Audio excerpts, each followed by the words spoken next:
हा जरा फनी आणि पहिल्यांदा मी घाबरले होते आयुष्यात.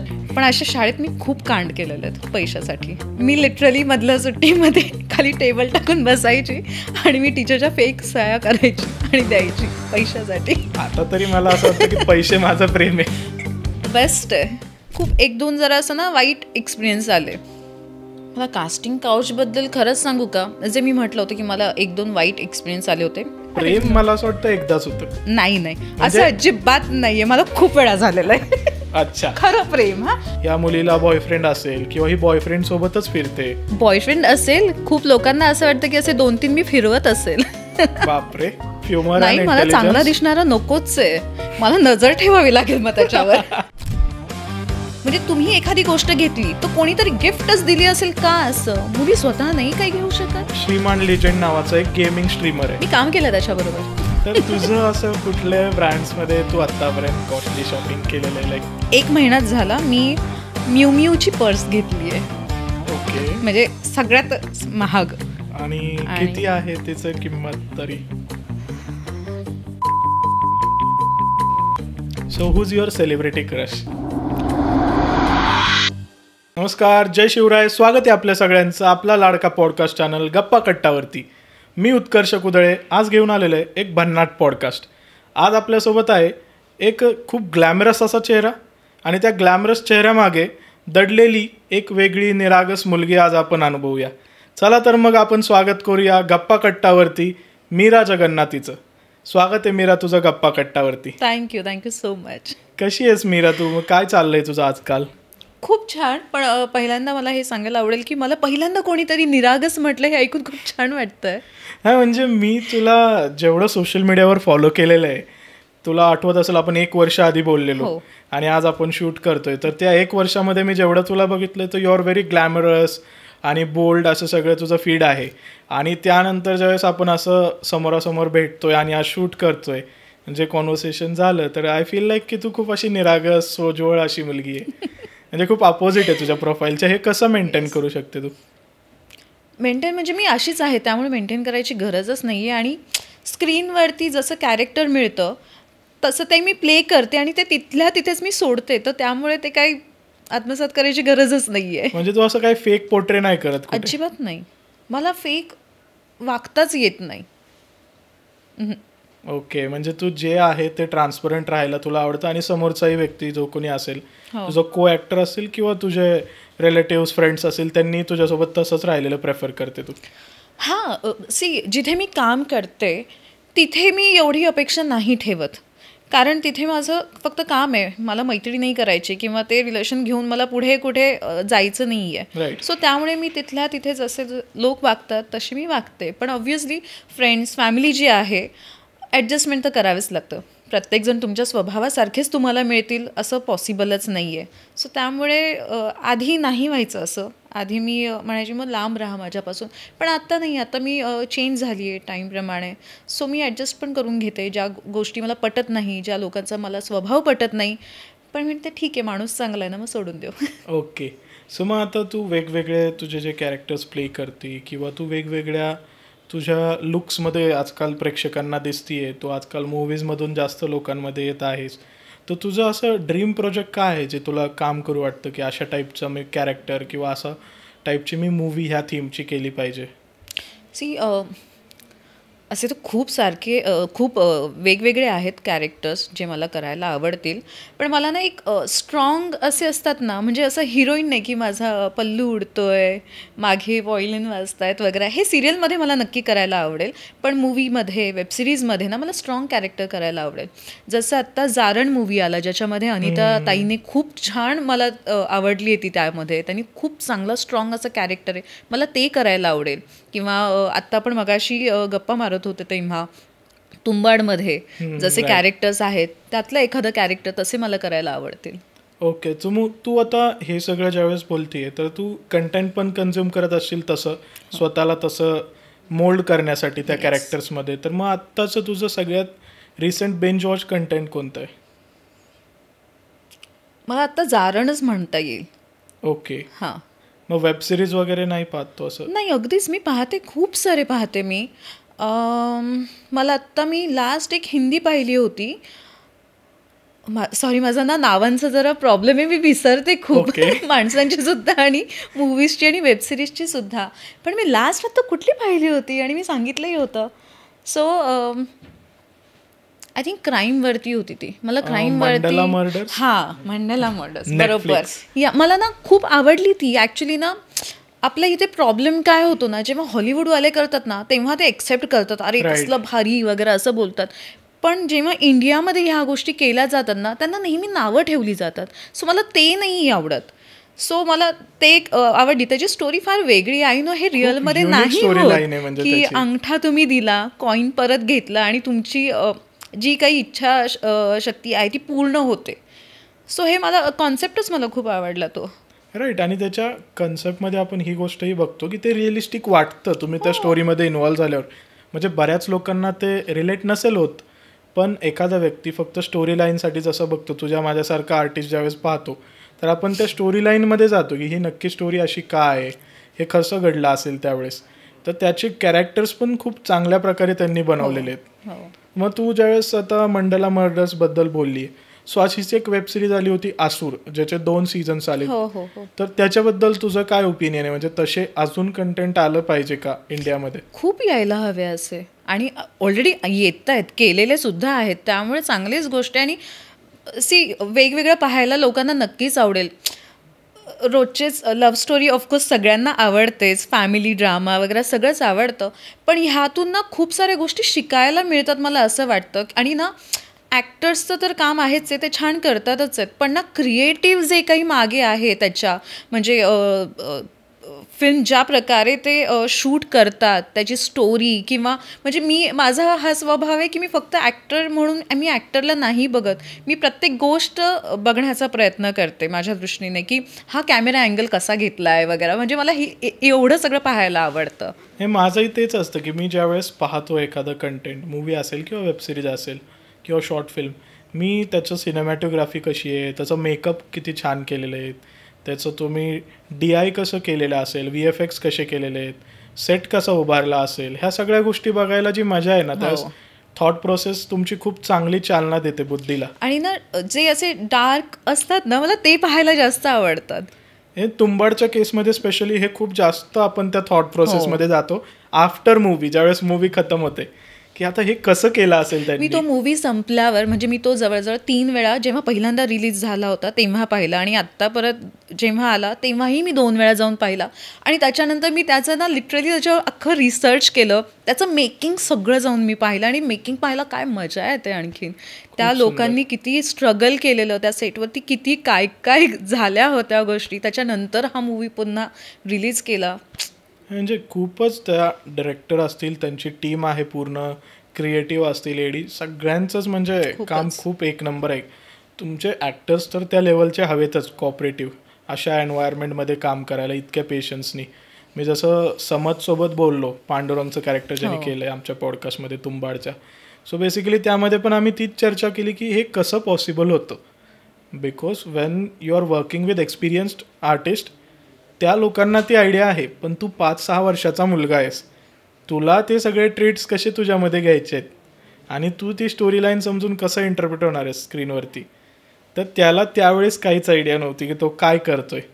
पण आता ज्यावेळेस तो बघतो तो त्याला आत्ता समजतंय की त्यांनी खूप मोठं काहीतरी केलंय. ज्यावेळेस मूवी रिलीज झाला त्यावेळेसही त्याला आयडिया नव्हती की मी काय केलंय. तो खूप लहान होता आणि त्यावेळेस, आणि तो पिक्चर पाहताना म्हणजे आत्ता मी परवा त्याचा एक ना छोटासा असा व्हिडिओ व्हायरल होतोय.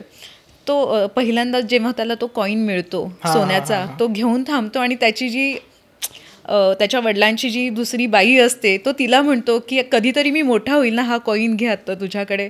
म्हणजे काय त्याला कळत असेल, त्याचे ते एक्सप्रेशन्स वगैरे एका मोठ्या बाईला तू विचारतोयस.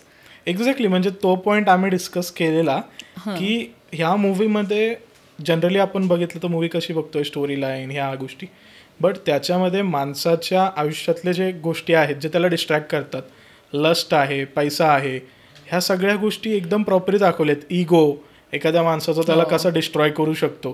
तर त्या लहान मुलाला ज्याला लस्ट काय असते हे माहितीच नाही आहे, त्या व्यक्तीकडनं ती गोष्ट ज्यावेळेस डेमॉन्स्ट्रेट होते, ती किती मोठी गोष्ट आहे. ती लोकांना खूप वेगळा मेसेज देऊन जाते.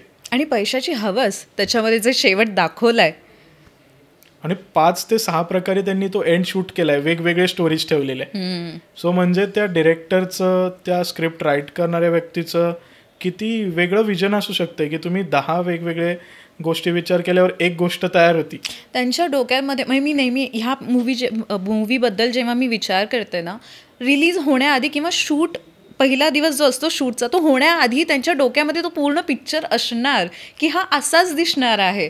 सो हे वाटतं त्यांना पाहून. पण तरी सुद्धा तू 5 आणि 10 प्रकारचे एंड शूट करणं म्हणजे तुमच्याकडे ती व्हिज्युअलायझेशन किती हाय लेवल आहे. तुमच्याकडे 5 स्टोरीज आहेत वेगळ्या एका मूवीसाठी. क्रेझी आहे म्हणजे एवढं व्हिज्युअलायझेशन असणं. आता या गोष्टी आपण ज्यावेळेस चर्चा करतोय तर तू युजली लाईक असे निगेटिव्ह कॅरेक्टर्स जास्त केलेले आहेत. तर तुला असं कधी नाही वाटत का की तू एखाद्या रॉम कॉममध्ये फीचर व्हावं ॲज अ लीड आणि तुझी एक वेगळी शेड लोकांना दिसावी की एक क्यूट रोमॅन्टिक मीरा जी आहे तिच्या फॅन फॉलोअर्सला तशी पण मीरा बघायला आवडेल? नाही, मी असं काही माझ्या बाउंड्रीज ठेवल्या नाहीत की मी नेगेटिव्हच करेल किंवा असंच करेल. डिपेंड ऑन कॅरेक्टर काय आहे त्याच्यावरती. आणि मला सगळ्या प्रकारचे कॅरेक्टर म्हणजे रोल करायला आवडतील नक्कीच.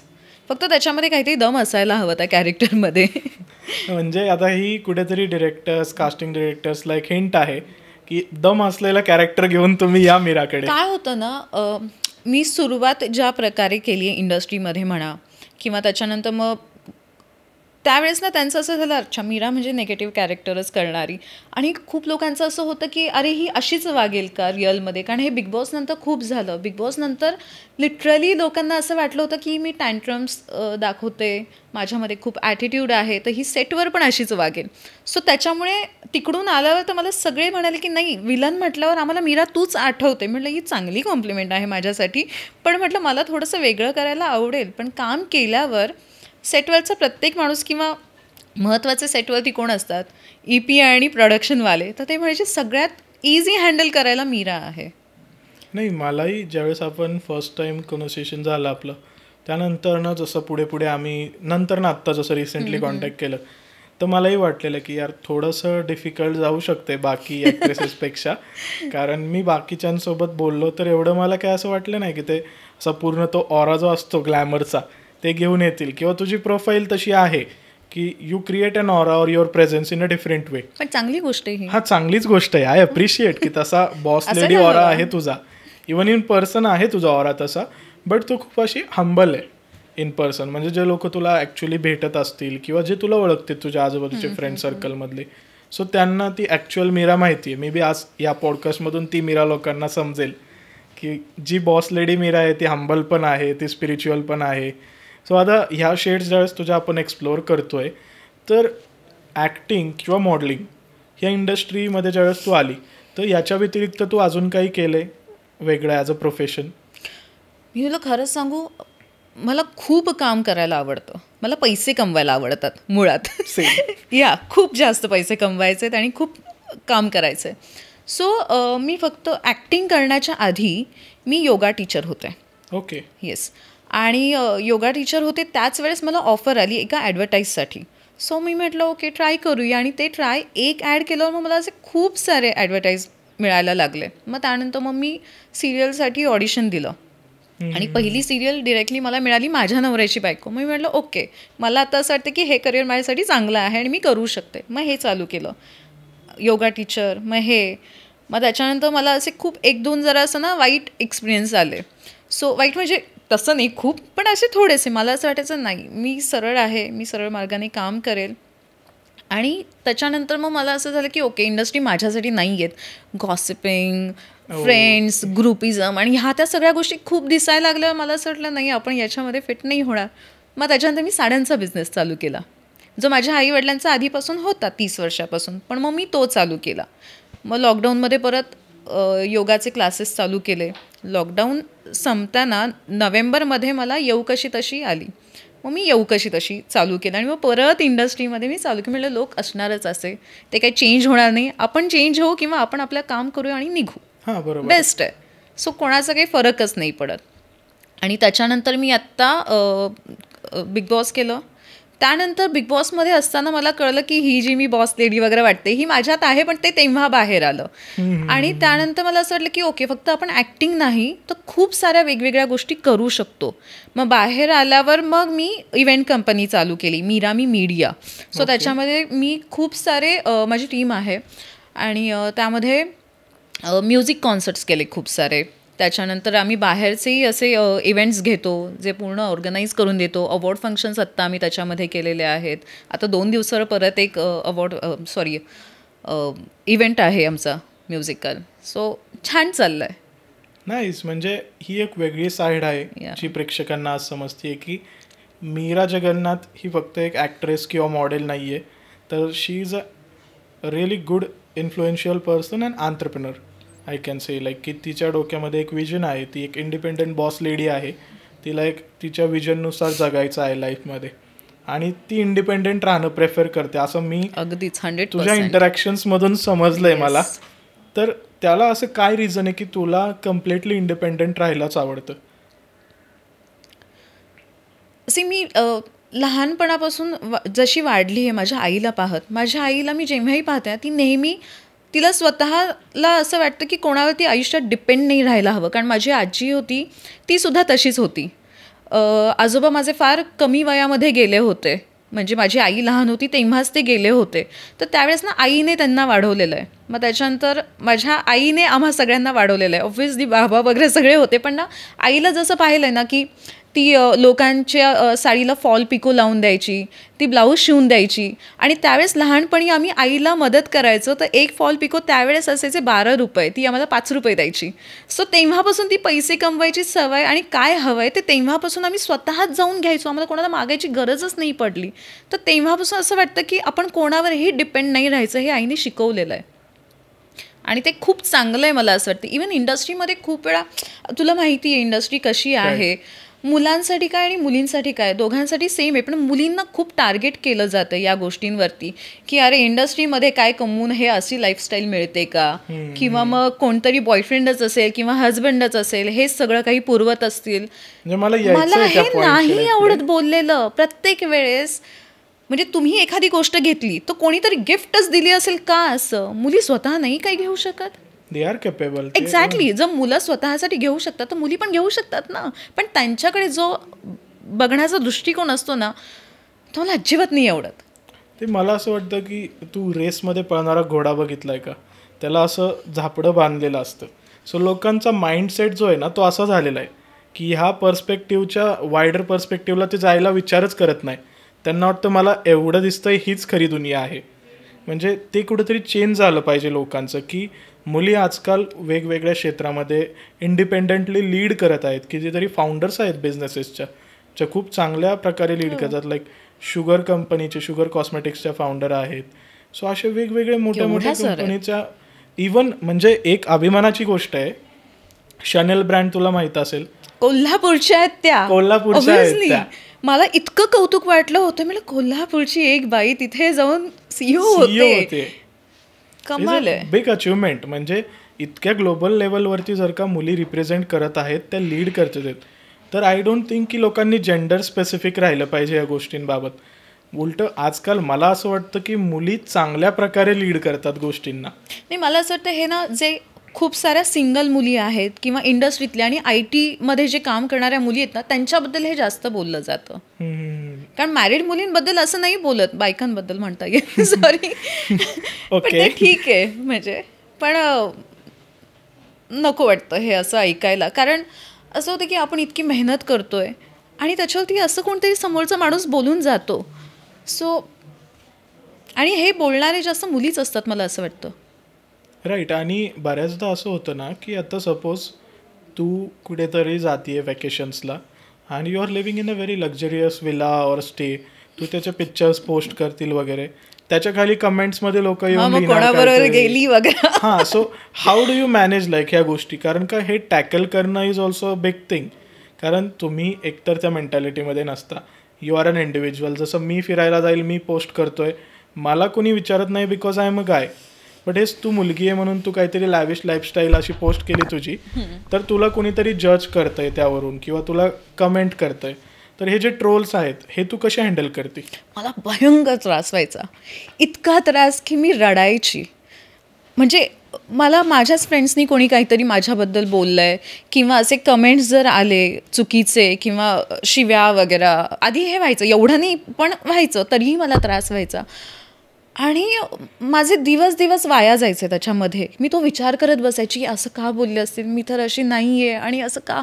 पण आत्ता खरंच सांगू का, जेव्हा तुम्हाला स्वतःला माहिती तुम्ही काय आहात, आणि मी म्हटलं ना, पैसा सगळ्यात महत्त्वाचा. जेव्हा तुम्ही कमवायला लागता ना स्वतःचा, तेव्हा तुम्हाला फरक नाही पडत आजूबाजूला काय चाललं आहे आणि कोण काय बोललं आहे.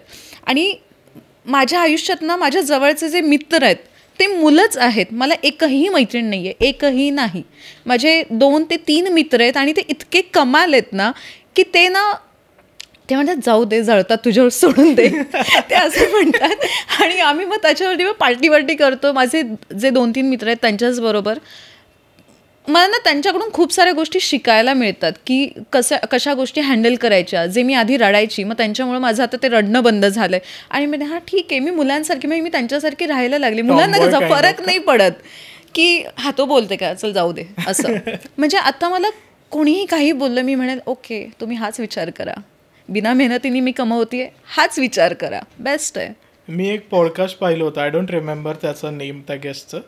तर ते असे बोलले की मला जर कोणी असं येऊन बोलतंय तर माझं एक सिम्पल गोष्ट आहे, मी एकतर इंटेलेक्च्युअल लोकांसोबत डिबेट करायला प्रेफर करेल जो माझ्या लेवलचा आहे IQ-ने. त्याच्यापेक्षा खाली असेल तर if the person is saying 1+1 is 4, okay 1+1 is 4, मला आज कळलं, असं रिॲक्ट करून मी बाजूला होईल तिथून. मी आर्ग्युमेंट्स नाही करणार, मी हेच करते. म्हणजे ही गोष्ट जेवढं लवकर समजते तेवढी आपली ग्रोथ फास्टर होते ॲज अन इंडिव्हिज्युअल. राईट. पण यासाठी ना तुमचं सर्कल खूप महत्त्वाचं आहे. हां, जर तुम्ही त्या विचित्र सर्कलमध्ये असाल ना तर मग तुम्ही त्या गोष्टींना पकडून बसाल. किंवा काही जे असतात, जे आपले खूप छान छान मित्र असं म्हणतात, पण ते जास्त आग लावणारे असतात की अरे तुला असं बोलला, तो तुला हे केलं, मग तू काहीतरी कर वगैरे. तर ह्या पण गोष्टी खूप महत्त्वाच्या आहे की कोणत्या सर्कलमध्ये फिरताय, बोलताय. राईट. आता मी याच बाबतीबाबत एक पॉडकास्ट आहे वरुण शाह यांचा, क्रेड कंपनीचे founder. So he gave a podcast to Raj Shamani. तर त्यामध्ये त्यांनी एक सिम्पल गोष्ट आहे, त्यांचे ट्विट्स खूप भारी असतात वरुण शाह सरांचे. सो त्यांचं एक वाक्य आहे की the 5 people around you with whom you hang out, they decide your future and your everything. 100%. So ते 5 लोक जे तुमच्या आजूबाजूला असतील ते जर का A+ कॅटेगरीतले आहे तर तुम्ही कधी मिडिओकर माइंडसेटचे राहणार नाही. पण ते जर 5 लोक मिडिओकर माइंडसेटचे आहेत तुमच्यासोबत तर तुम्ही A+ वाल्यांच्या जवळ पण पोचणार नाही, कारण A+ वाले कधी मिडिओकरला जवळ येऊन देणार नाही, कारण त्यांना त्यांची इंटेलेक्च्युअल ॲबिलिटीज, त्यांच्या गोष्टी मॅटर करतात. So you should be wise and choosy while choosing the company around you. तर मला असं कोणाला काही बोलायचं नाही, पण हे अगदी खरं बोललास आणि मी खरंच हे फॉलो करते. कारण तुम्ही त्याच चौकात रोज बसणार, तुम्ही तिथे चहा पिऊन त्याच गप्पा मारणार.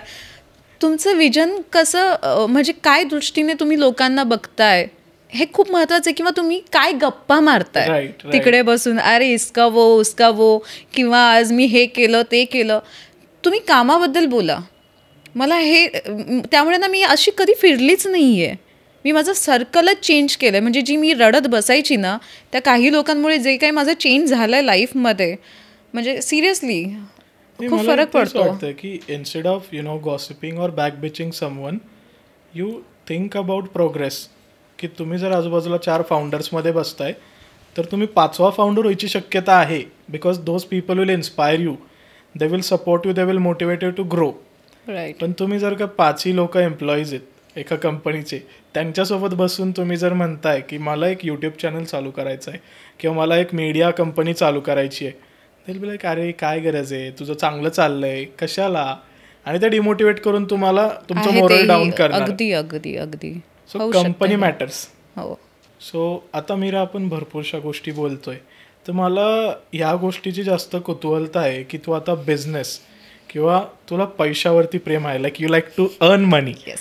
तर मग आता ती जी ॲम्बिशियस मीरा आहे, जिला पैसे किंवा बिझनेस यावरती जे काही प्रेम आहे, तर ती कुठून येते? म्हणजे तिला काहीतरी बॅक हिस्ट्री आहे का अशी? हो, ॲक्च्युली लहानपणापासूनच मी म्हणेल. म्हणजे मी पहिला जे पैसे कमवले होते ते होते 1 रुपया. माझं पहिलं काम आमची शेती गोष्ट आहे? लहानपणी म्हणजे मी आय थिंक 4th स्टँडर्डमध्ये वगैरे असेल, 3री-4थीमध्ये मी होते. आणि अगदी टिपिकल घरातलं वातावरण असतं तसं. आमची सोलापुरामध्ये शेती आहे, तर बाबांना आठवड्याला तिथून निंबू, मिरची, गहू, डाळ, पालेभाज्या असं सगळं तिथे उगवायचं आणि ते ना आठवड्याला तिकडून घेऊन यायचे पुण्यामध्ये. कारण पुण्यामध्ये आम्हाला सगळ्यांना आम्ही राहायचो. सो ते इतकं सामान असायचं, तुम्ही वापरायचे पण नाही. आणि त्यामुळे ना आमचे एक ना ओळखीचे होते फॅमिली फ्रेंड, त्यांचं ना एक किराणा मालाचं असं दुकान होतं, मारवाडी होते ते. सो तर मी त्यांच्याकडे गेले आणि मी म्हटलं की माझ्याकडे असं एवढ्या निंबू मिरची वगैरे आहेत, तर मी इथे बाहेर बसून विकू का? ते म्हणे हां ठीक आहे चालेल, आपली लहान मुलगी आहे. तर तिकडे ते पोतं असतं ना धाग्यांचं ब्राऊन कलरचं, ते मी तिथे टाकायची आणि त्याच्यावरती असे 1-1 रुपयाचे वाटे करून मिरच्या ठेवायची, निंबूचे वाटे करून ठेवायची आणि हे मी तिथे विकायची, म्हणजे 1-1 रुपयाला. पण मला सुरुवातीला मला खूप लाज वाटायची, कारण ना मी ज्या स्कूलमध्ये होते त्या स्कूलमधल्याही मुली माझ्याबरोबर येण्या जाणाऱ्या ज्या असायच्या, त्या आता मार्केटमध्ये भाजी वगैरे घ्यायला त्यांच्या फॅमिलीबरोबर यायचे. आणि ते आले की मी लिटरली अशी खाली मान घालून बसायची की अरे यार आता हे मला बघतील आणि दुसऱ्या दिवशी शाळेमध्ये चिडवतील. त्याच्यामुळे ना मी असं खाली तोंड करून मी विकायची, त्यांना लाज वाटायची मला. आणि काही जण ऑब्व्हियसली ओळखायचे, तर शाळेमध्ये गेल्यावर ना ते मला चिडवायचे, अरे काल तू तिकडे विकायला बसली होती ना वगैरे. आणि मग ते पूर्ण शाळेमध्ये असे सांगायचे. आणि मग मी घरी जाऊन आईला सांगायची की तू मला हे नको सांग जो करायला, मी काही जाणार नाही वगैरे. तर माझ्या आईनं खूप चांगली एक गोष्ट सांगितली होती की तुला आज या गोष्टीची लाज वाटते, पण उद्या तुला कोणाच्याही समोर 1 रुपया जरी हवा असेल ना, तर कोणाच्या समोर तुला हात पसरायची गरज नाही पडणार. आणि तेव्हापासून मग ते मिरच्या विकणं, निंबू विकणं, किंवा आई ब्लाऊज शिवून द्यायची लोकांचे, तर त्यावेळेस त्याला हातशिलाई करून द्यायची. मग ती आम्हाला 8-12 त्याचे द्यायची. मग फॉल पिकोचे मला 4-5 रुपये द्यायची. लिटरली ते फक्त शिवणंच नाही, तर ते लोकांच्या घरी नेऊन पोचवणं आणि मग ते परत त्यांना नवीन काही हवं असेल तर घेऊन यायचो. माझा भाऊ ज्या शाळेमध्ये असायचा त्यांना मी पिकअप ड्रॉप करायची. माझी शाळा सुटली की म्हणजे त्यांनाही घेऊन यायची. तिथे 1 तास मी वाट बघत बसायची. तर माझी आई त्यावेळेस माझ्याकडे पालेभाज्या पाठवायची आणि लाल मिरच्या असतात ना सुक्या, त्या घेऊन जायची आणि मी माझ्या भावांच्या टीचरला पण ते विकायची. सो ते एक म्हणतात ना की स्वतःचा एक पैसा, काय तर वडापाव खाण्यासाठी, पण ते स्वतःचे असायचे, मागायची गरज नाही पडायची. त्यानंतर मला तर एकदा स्कूलमध्ये म्हणजे काढता काढता पण मी वाचली आहे. थोडीशी मोठी झाले होते, आय थिंक 7th स्टँडर्डमध्ये होते मी.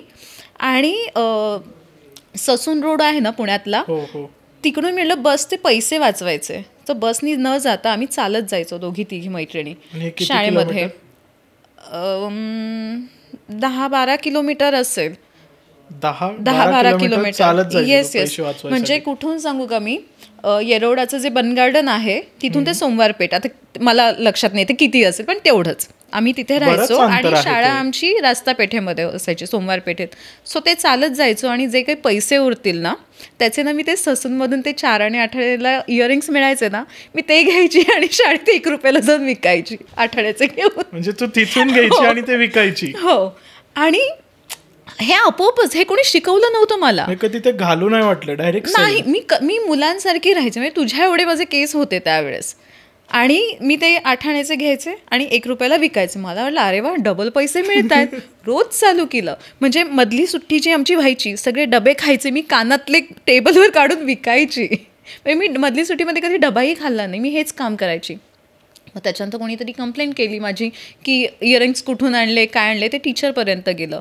मग त्या टीचरने मला उठवलं आणि ते मला म्हणाले की हा जरा फनी, आणि पहिल्यांदा मी घाबरले होते आयुष्यात, तो वाला हा किस्सा आहे. तर टीचरने मला सांगितलं की तू हे काय करतेस वगैरे. मी म्हटलं की मला नव्हतं माहिती हे करणं असं बरोबर नाही आहे शाळेमध्ये. ठीक आहे, मी उद्यापासून नाही करणार. नाही, तुझ्या घरच्यांनाच बोलव. मी म्हटलं माझे घरचे सोलापूरला असतात, ते काही इथे राहत नाही. माझे बाबा बाहेरगावी असतात, माझी आई सोलापुरात राहते, मी फक्त आजीकडेच राहते, मला तीच वाढवते, त्यासाठी मला हे करावं लागतं पोटासाठी, पैसे कुठून आणणार.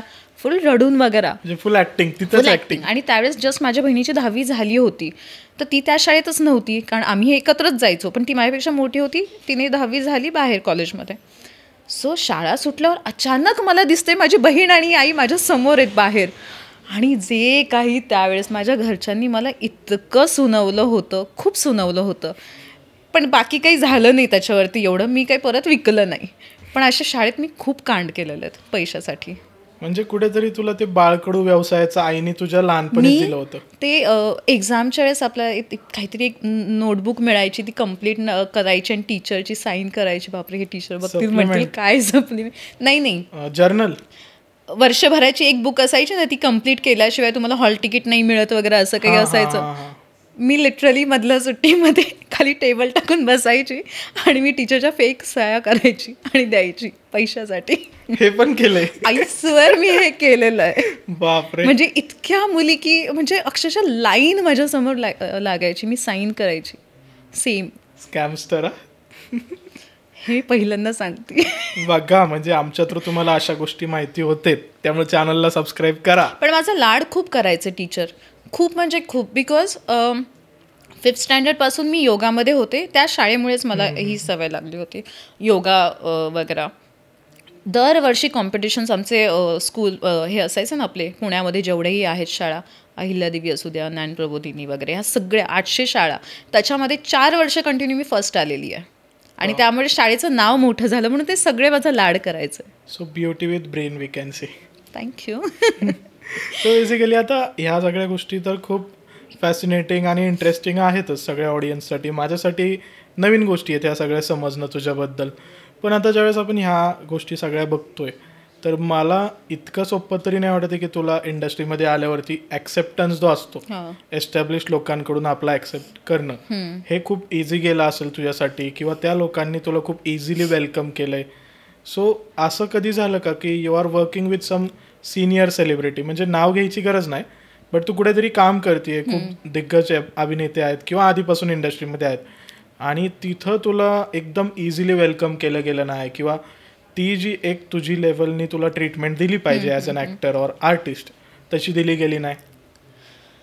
आत्ता रिसेंटली बिग बॉस नंतरच मी म्हणेल, त्याच्यानंतर मला अशी ट्रीटमेंट कधीच म्हणजे अशी नाही झाली आहे. खूप छान व्यवस्थित अगदी. आणि मला असं वाटतं जेवढे सिनियर कलाकार आहेत ना, तेवढं जास्त रिस्पेक्ट देतात ते, छोटा कलाकार असू द्या किंवा वेगळे असू द्या. त्याच्या आधी मला खरंच असं एवढा असा काही एक्सपिरियन्स आला नाही. मे बी लोकांनाच असं वाटतं अरे बापरे हिच्यातच ॲटिट्यूड आहे, ही काय भाव खाते, त्यामुळे मला हा आलाच नाहीये कधी. ओके, म्हणजे उलटं झालं, लोकांना आधीच ते प्रिटेंड करतात. लोकांना असं वाटतं की हिच्यामध्ये ॲटिट्यूड आहे, बोलायला जरा विचार करायला हवा हिच्याशी. पण एकदा माझी मैत्री झाली तर खूप छान होते ती. पण मला असं नाही झालं.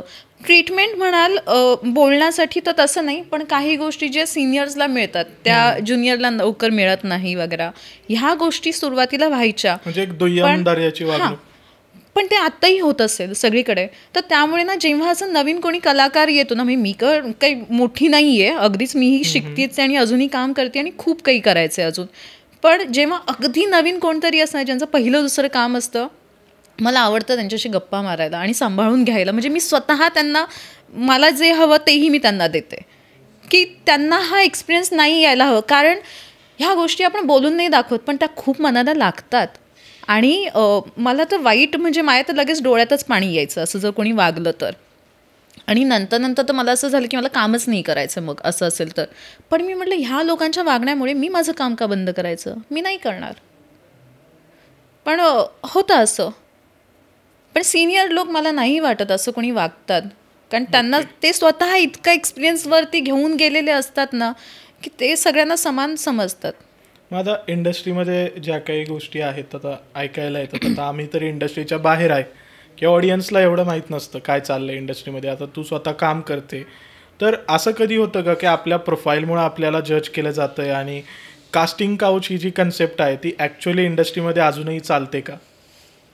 मला कास्टिंग काउचबद्दल खरंच सांगू का, जे मी म्हटलं होतं की मला 1-2 वाईट एक्सपिरियन्स आले होते. ऑब्व्हियसली मला विचारलं होतं त्यामुळेच, पण ते तुमच्यावरती तुम्हाला करायचे की नाही करायचे. पण त्यानंतर मला कधीच कोणी विचारलं नाही, कारण त्यांना माहिती मी स्ट्रेट आहे आणि ऑराच असं क्रिएट केलं की त्यांना वाटेल मी मारेन सुद्धा.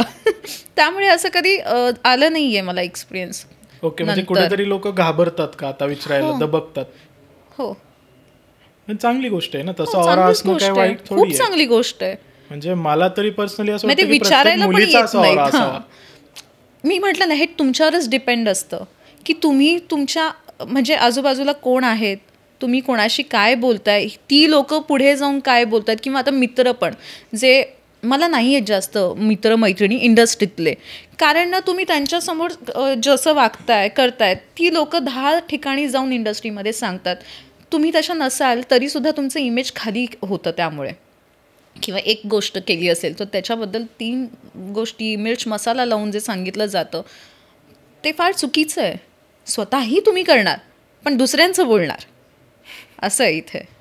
ओके, सो मग आता ह्या सगळ्या गोष्टी असताना आता तुझं जसं फ्रेंड सर्कल लिमिटेड आहे, तू बोलली खूप इंडस्ट्रीमध्ये तर म्हणजे नाहीच्या बरोबरच आहे तुझं जे ओळखते मी सगळ्यांना, आणि त्याचमुळे ना म्हणजे सगळ्यांचं माझ्याबरोबर चांगलं आणि माझं सगळ्यांबरोबर चांगलं इंडस्ट्रीमध्ये, बिकॉज मी कुठल्या ग्रुपचा भाग नाहीये. हा, कारण तू त्यांना ॲज अन अक्वाइंटन्स और colleagues consider them as friend और फॅमिली बेसिकली. नाहीच आहेत आणि ते होऊ पण नाहीये. वेगळीच आहे. हो, सो ती चांगली गोष्ट आहे. प्रोफेशनल पर्सनल लाईफ वेगळी राहिलेली, कारण मग ते मिक्स झालं की खूप प्रॉब्लेमॅटिक होऊन जाते सिच्युएशन, कॉम्प्लिकेटेड गोष्टी होतात. मला ना मित्रांवर पण डिपेंड राहायला आवडत नाही, मैत्री म्हणून, की अरे यार आता ह्याला भेटली नाहीये मग माझा दिवस कसा जाईल, किंवा मी आता हिला एखादी गोष्ट सांगितली नाहीये. जोपर्यंत निघत नाही तोपर्यंत तुमचं मन नाही लागत ना. मित्रमैत्रिणी असेल तरी म्हणजे नकोच ह्या गोष्टी मला. मी माझी भली मी एकटी स्वतःमध्ये इतकी खुश असते ना की मला कोणाची गरज पण नाही पडत.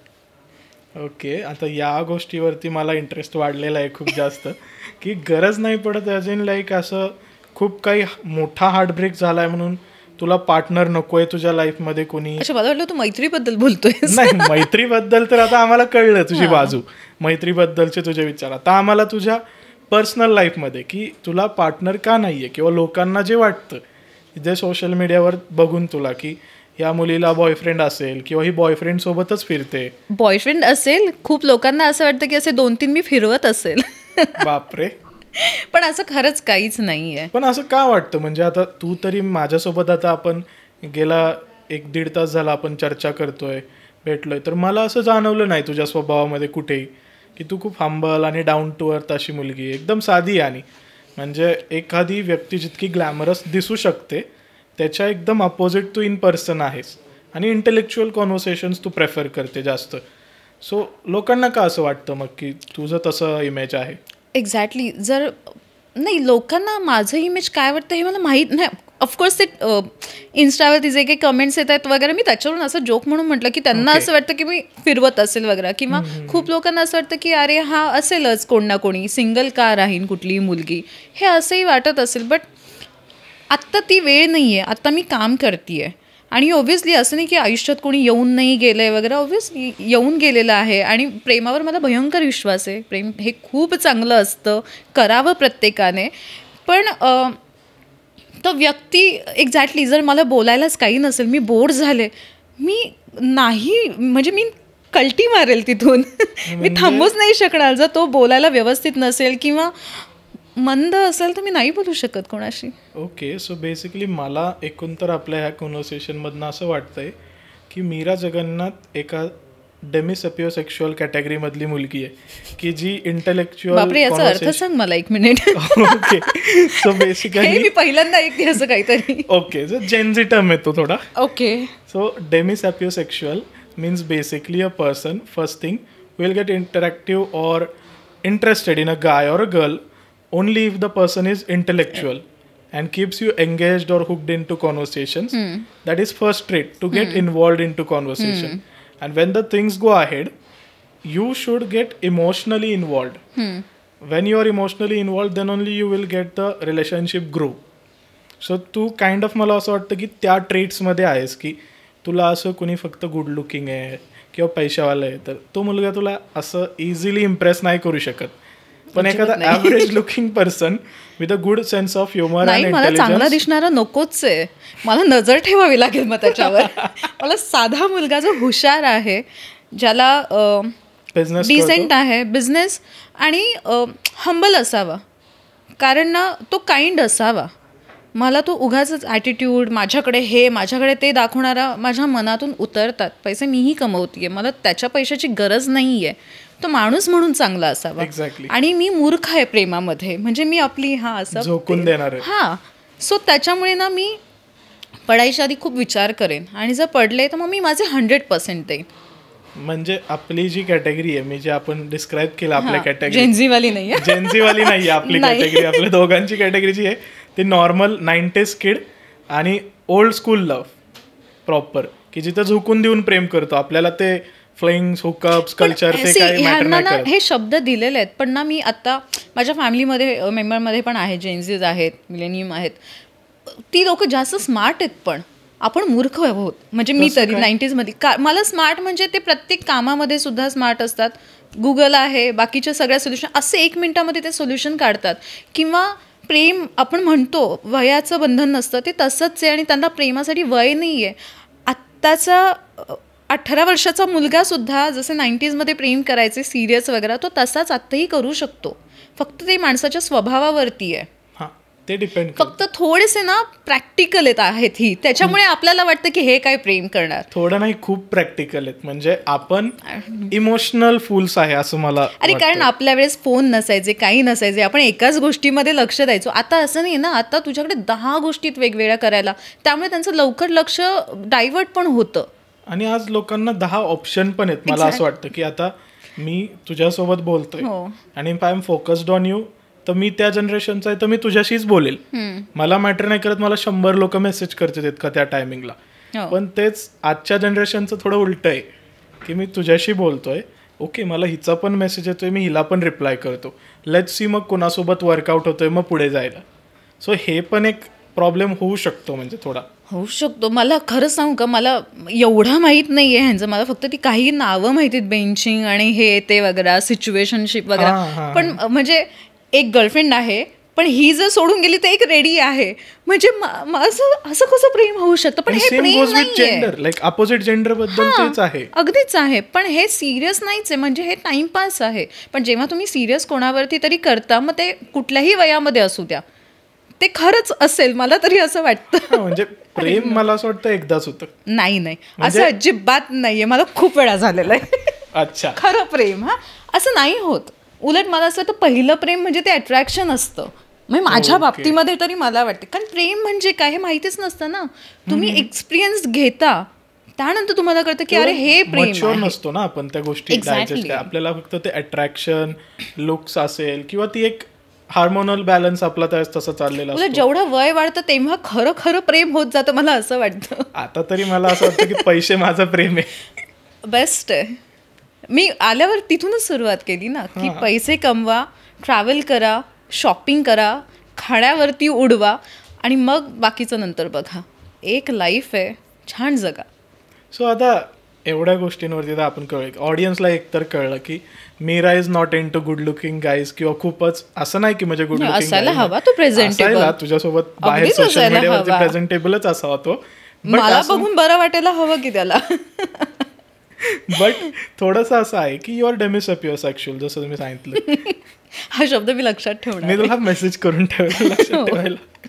सो त्या टाईपचं म्हणजे इंटेलेक्च्युअल ॲबिलिटीज असल्या पाहिजे त्या व्यक्तीमध्ये, इमोशनल इंटेलिजन्स पाहिजे, काही गोष्टी न सांगता पण त्याला समजल्या पाहिजे डिसेंट वेमध्ये, काही जेस्चर्स हवेत, काही गोष्टी हवेत त्या.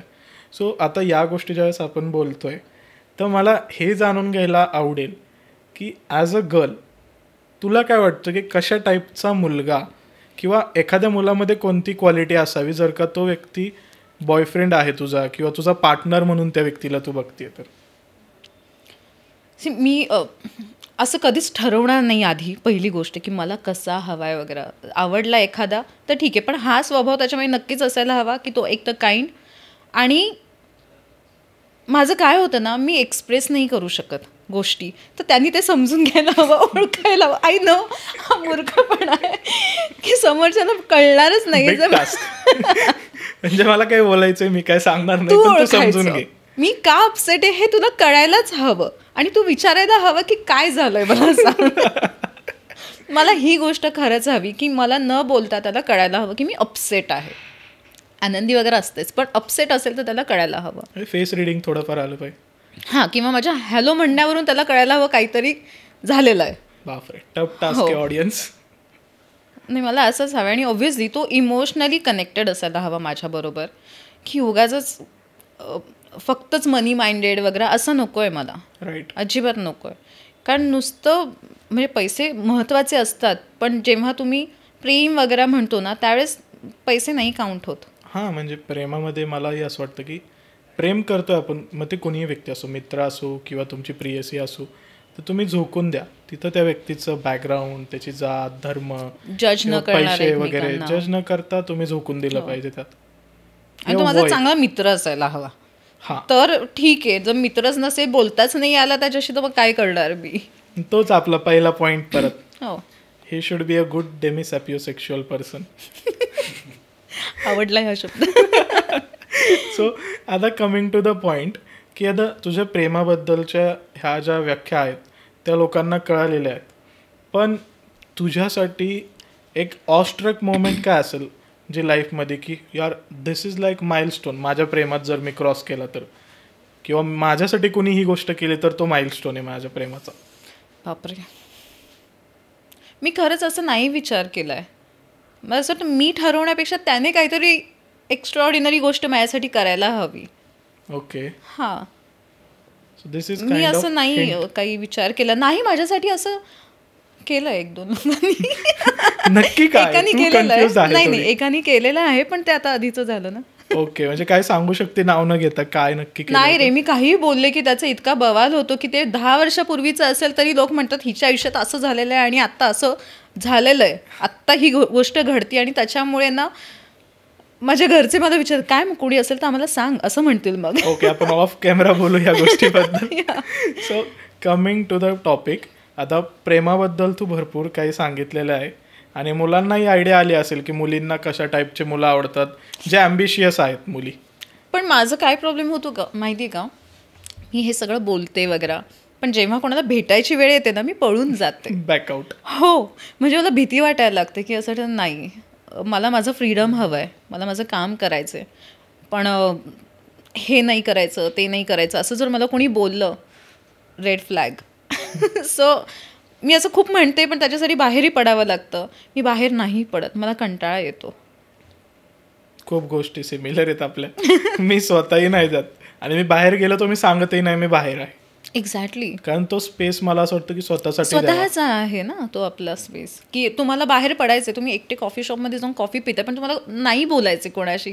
मग असे खूप वेळा होतं माझं, अरे तू इकडे येऊन गेली, आम्हाला काय का सांगितलं नाही. नाही भेटायचं म्हणूनच नाही सांगितलं. Exactly same point. तुम्हाला आज कळलं असेल मी का सांगत नाही. पण हे खरं आहे, काय प्रत्येक वेळेस तिथे येतोय म्हणजे काय भेटायलाच हवं असं थोडी आहे. राईट. सो बेसिकली मीरा, आता आपण प्रेमावरती खूप बोललो आणि तुला एक नवीन शब्द शिकवला आज आम्ही. आठवतोय कुठला शब्द आहे का विसरली? डेमी समथिंग काहीतरी होतं. डेमिसॅपिओसेक्शुअल. डेमिसॅपिओसेक्शुअल. या. सो आता इकडून आता मला तुला ही गोष्ट विचारायची, तुझ्या लाईफमध्ये देव किंवा अध्यात्माला किती महत्व आहे?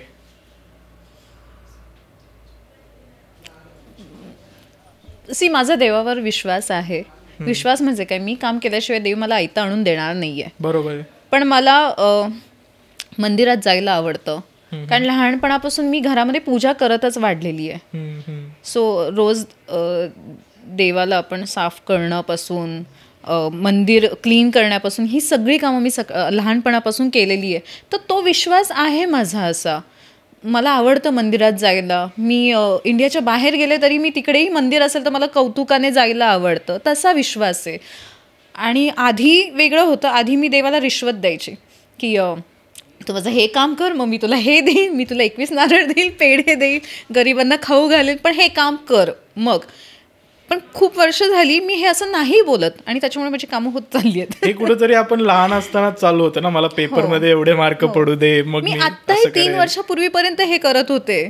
म्हणजे मी मंदिरांमध्ये जाऊन वगैरे की देवा माझं हे काम होऊ दे प्लीज, मग मी असं असं करेन किंवा मी परत येईन वगैरे.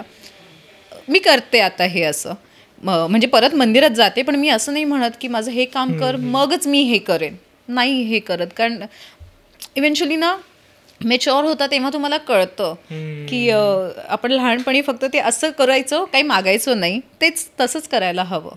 देवासमोर फक्त हात जोडा, काहीही मागू नका, त्याला कळतं तो तुम्हाला देईल, तेवढंच. बाकी अजून असं काही मी नाही करत. म्हणजे आता कुठेतरी तो जो भगवद्गीतेतला श्लोक आहे, कर्मण्यवाधिकारस्तु मा फलेषु कदाचन, तसं झालेलं आहे तुझं लाईफ की तू आता कर्मावरती विश्वास ठेवते, कर्म करत राहा, फल की चिंता मत करू. अगदीच अगदीच.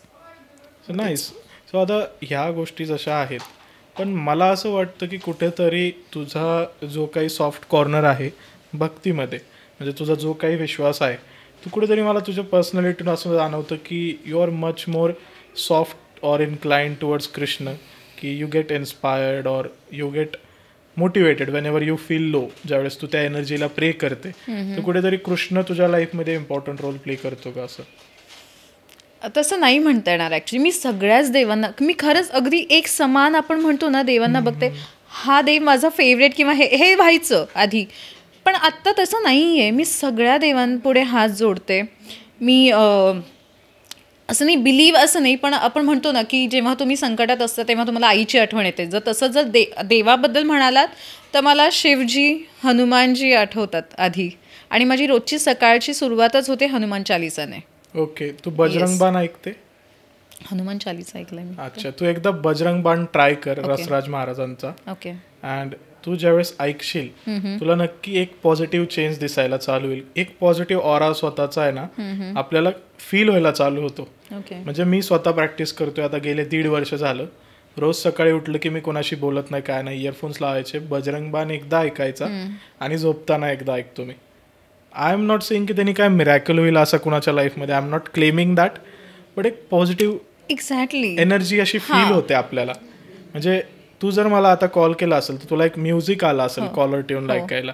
So that is a like I can से की एक कडवं आहे त्याच्यातलं बजरंग बाणमधलं, पण ते इतकं इम्पॅक्ट क्रिएट करतं ना तुमच्या पूर्ण दिवसामध्ये की तुम्ही पॉझिटिव्हली स्टार्ट करता त्या दिवसाला. Okay. So I would recommend that to you. And coming to the point, आता खूप जास्त आपण सिरियस गोष्टींवर बोललोय, सो मला असं वाटतं आपण एक छोटासा रॅपिड फायर राऊंड करूया. चालेल. So who's your celebrity crush? Crush celebrity असं नाही आहे खरंच.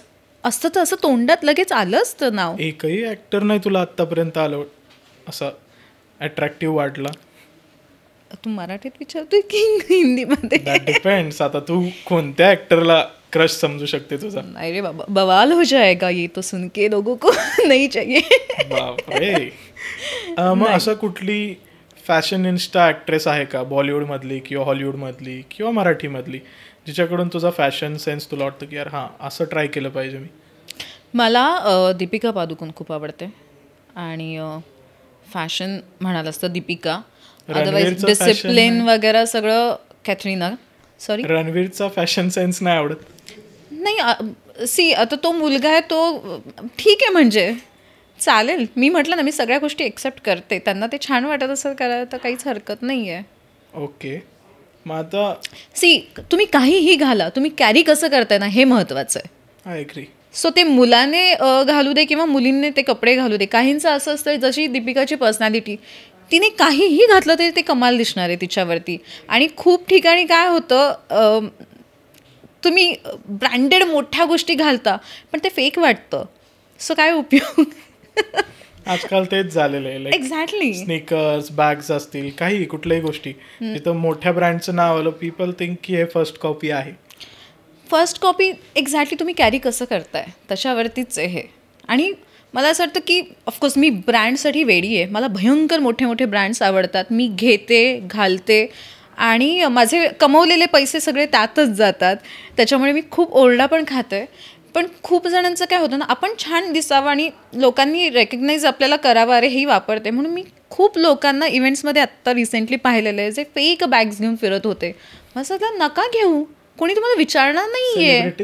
हो हो हो, हे वेगळं गॉसिप आहे. हो, एक तर तुम्हाला ठीक आहे, आता ती त्यांची चॉईस आहे, त्यांना काय वापरायचं आणि काय नाही त्याच्याबद्दल मला काहीही म्हणायचं नाही आहे. पण मी खोटी गोष्ट नाही वापरू शकत. माझ्यामध्ये जर तेवढी कमवायची ताकद आहे तर मी खरं घेईन आणि विकेन. पण लोकांना मी भारी आहे असं दाखवण्यासाठी मी नाही खोटं घालून फिरू शकत. राईट. अजिबात नाही. मला तेच वाटतं, इन्स्टेड ऑफ तुम्हाला जर वाटतं की you are not going to afford that thing, तर ते घालण्यापेक्षा जी गोष्ट तुम्ही अफोर्ड करता ती घालून स्ले करा. कोणी जज नाही करणार आहे याच्यावरती. सिम्पल गोष्ट आहे. म्हणजे तुम्हाला फेक करायची गरज नाही की मी रिच आहे किंवा मी लक्झरी ब्रँड्स वापरतो. हा, की तुम्हाला मी भारी आहे हे दाखवायची गरज नाहीये लोकांना. ते लोकांनी ठरवायला हवं की तुम्ही बरी आहात की नाही. आपण कोण स्वतः ठरवणार आहे. वाटलं पाहिजे, तो ऑरा फील झाला पाहिजे तसं. आता ह्या गोष्टीवरती आपण बोलतोय, तर तुझं असं कुठल्या ब्रँड्स मध्ये तू आतापर्यंत कॉस्टली शॉपिंग केलेलं आहे? Like Gucci, Prada, Louis Vuitton. मी आत्ता जस्ट 1 महिन्यात झाला मी म्यूची पर्स घेतली आहे. ओके. म्हणजे सगळ्यात महाग. आणि किती आहे तिचं किंमत तरी? 2,37,000. येस, ती अशी एवढीशी पर्स आहे जी गॉडी नाही दिसत, अंगावर नाही येत, अरे ही म्यूवाली असं नाही आहे. मला अशा सटल गोष्टी आवडतात वापरायला. 10 ठिकाणी असं लिहिलेलं ते ब्रँड, मला तसं नाही आवडत. ओके. तू कधी असं स्नीकर्स वगैरे शॉपिंगला गेलेलं आहे? Are you sneaker head? Yes. So what is like costliest pair of sneakers? सगळ्यात जास्त माझ्याकडे आहे LVचे शूज आहेत जे 1,04,000 or 8,000 आहेत. ओके. माझं असं झालं होतं, मी दुबईला ज्यावेळेस दुबई मॉलमध्ये गेलतो, I was not aware about Balenciaga. मी फक्त कपिल शर्माचं पाहिलं होतं की तो शूज वापरतो, सो मी गेलो. माझ्याकडे होते, पैसे नव्हते असं नाही, बट ज्यावेळेस मी ती प्राईस बघितली, कम्फर्ट सगळं भारी आहे, पण ज्यावेळेस ती प्राईस समोर आली तर आय वॉज लाईक नाही, इतकं तरी मी स्पेंड नाही करू शकत आहे आत्ता या शूजवरती. मला कपड्यांपेक्षा ना शूज, वॉचेस, पर्सेस, शूज आणि पर्सेसचं जास्त वेळ आहे. म्हणजे इतकं की मी आलेले पैसे असे उडवते. आणि मी आत्ता एक सगळ्यात महागडी अशी फेस क्रीम विकत घेतली, ज्याची काय प्राईस असेल? 3 लाख? नाही, एवढं पण नाही रे. आता तुझ्या गोष्टीच तशा आहेत. नाही, पर्स घेईन मी अजून एक त्याच्यामध्ये 1,50,000 आहे. मी त्याचं नाव नाही सांगणार कारण मी प्रमोट नाही करणार आहे अजिबात, त्याचे मला पैसे नाही मिळत. क्रीम वापरते लोकांना सांगते मुलाखत मध्ये ते? नाही, मी ते खरंच वापरायची, पण मी आत्ता रिसेंटली सांगतेय. आत्ताच सांगतेय मी. स्विच किती मोठा आहे, खूप मोठा आहे. पासून डायरेक्ट 1.5 लाखाची क्रीम. पण मी ती वापरते आता, त्याचं दिसलं की मग सांगेल मी खरं काय ते. ओके. तर मी तर फर्स्ट टाइम भेटलोय, मला असं समजणार नाही. मी परत भेटेल त्यावेळेस मला कळेल फरक, असं 5-6 महिन्यांनी. मला माहीत नाही आहे. ऑफकोर्स लावल्यावर तो एक वेगळा फील आहे, किंवा दिवसभर जो काही तुमच्या चेहऱ्याला असं स्मूदिंग वगैरे जो काही फील मिळतो तो ऑब्व्हियसली आहे त्याच्यामध्ये. मी ॲक्च्युली हा विचार करत होते की याच्यावरती मी यूट्यूबचं माझं चॅनल चालू करायला हवं होतं, की माझ्या या गोष्टी किंवा तू तुझ्या स्किन केअर रुटीन पोस्ट करू शकते लाईफस्टाईलमध्ये, की या एवढ्याशा क्रीमवरून डायरेक्ट ही वाली क्रीम वगैरे कशी काय. हिंट आहे की आमच्या चॅनलवरून मीराचा दुसरा चॅनल लॉन्च होतो, किंवा माझे जे काही फेवरेट बॅग्स आहेत जे एक्सपेन्सिव्ह वाला ते तिकडे रिव्हील करेल मी. कारण मी अशी घेऊन हे बघा वगैरे असं मी कधी करत नाही, ते मला आवडत नाही. Good content. म्हणजे ह्याला खरंच व्ह्यूज येतात. हो, ह्याला मिलियन्स मध्ये व्ह्यूज येतात. कारण पण तुम्हाला माहिती का, माझा ना हा स्वभावच नाही, किंवा मला खूप जण माझे म्हणतात सुद्धा, टीम वगैरे सगळी, की लाईक्स, फॉलोवर्स, व्ह्यूज ह्याच्यासाठी. मला त्याचं कधी क्रेजच नव्हतं. तुला पैसे आवडतात? हो. व्ह्यूज आल्यावर पैसे येतात, ब्रँड्स येतात. खरंच येतं. हो. मग मी करेन. ज्या ब्रँड्सचं तू शॉपिंग करते ना, नाही मिळत काही पैसे, त्यामुळे मला असं वाटतं पैशासाठी नाही. युट्यूब एक युट्यूबर म्हणून मी सांगतो, स्मार्ट गेम आहे युट्यूब. जो क्रिएटर युट्यूबवर आज 500 सबस्क्रायबर वाला पण आहे ना, त्याला मी जेवढा रिस्पेक्ट देईल तेवढा मी 1 मिलियन वाल्या इंस्टाग्राम वाल्याला पण नाही देऊ शकत. कारण इन्स्टावरची जनता कुणीही असू शकते. म्हणजे एक एक्झाम्पल देतो, नाव नाही घेणार मी. एक्स कुणीतरी इन्फ्लुएन्सर आहे, त्याला तुम्ही चित्रपटात घेतलं, तुमचा चित्रपट खूप हिट होईल असं वाटतं, हिंदीमध्ये, मराठीमध्ये, कुठल्याही भाषेमध्ये. पण त्याचं उलट जर झालं, नाही मी नाव नाही घेते, मी कोणाबद्दल बोलत नाहीये. सो तेच जर का तुम्ही एखादा युट्यूबरचं बघितलं, की एक श्रीमान लेजंड नावाचा एक गेमिंग स्ट्रीमर आहे, मी काम केलं त्याच्याबरोबर. हा, तर तुला माहिती आहे, आता त्या व्यक्तीने फक्त मीटअप घ्यायचं असं बोललं पुण्यामध्ये, मॉल फुटला, पूर्ण मॉल, 10,000 लोक आले त्याला भेटायला. एवढं आय डोंट थिंक कुठल्या मराठी सेलिब्रिटीला किंवा हिंदी सेलिब्रिटीला भेटायला असं कधी झालंय, की त्यांना येतात पाहायला लोक, नाही असं नाही, पण एक स्टँडर्ड क्राऊड असतो जो डिसिप्लिन राहील. इथे मॉलमध्ये जागा नव्हती, मॉलवर केसेस झाल्या, मुंबईमध्ये सेम झालं, आणि तो अजूनही जिथेही जातो 10 बाउन्सर्स घेऊन फिरायला लागतं त्याला. सो हे यूट्यूबचं प्रेम आहे. आणि हे इन टर्म्स ऑफ फायनान्स पण आहे. 8 वर्षामध्ये त्या माणसानी स्क्रॅचपासून आत्ता 35 लाखाची बाईक 28 लाखाची बाईक पण आणि तो परत किती 60 साधा आहे, लाखाची किती कार. सिम्पल आहे तो.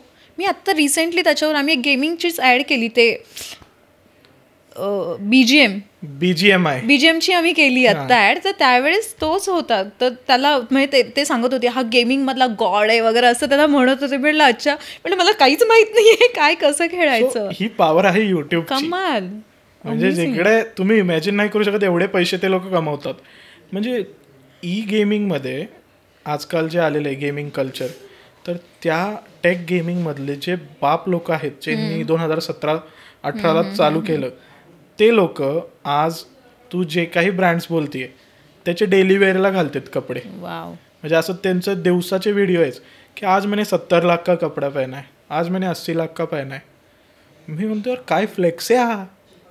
मला असा फ्लेक्स नाही आवडत, पण मला उगाच पण व्ह्यूज त्याच फ्लेक्स नाही येते. पैसे कमवा, पण हे फ्लेक्स करणं मला नाही आवडत. मी हे म्हणतीये. हा बघ, तुला आवडत नाहीये पण म्हणजे मी माझा स्वभाव सांगतीये असा. पण तुला तुझ्या स्वभावाच्या थोडं अपोजिट जावं लागेल. नाही, मी पैसे कमवेन पण मी असं फ्लेक्स नाही करणार.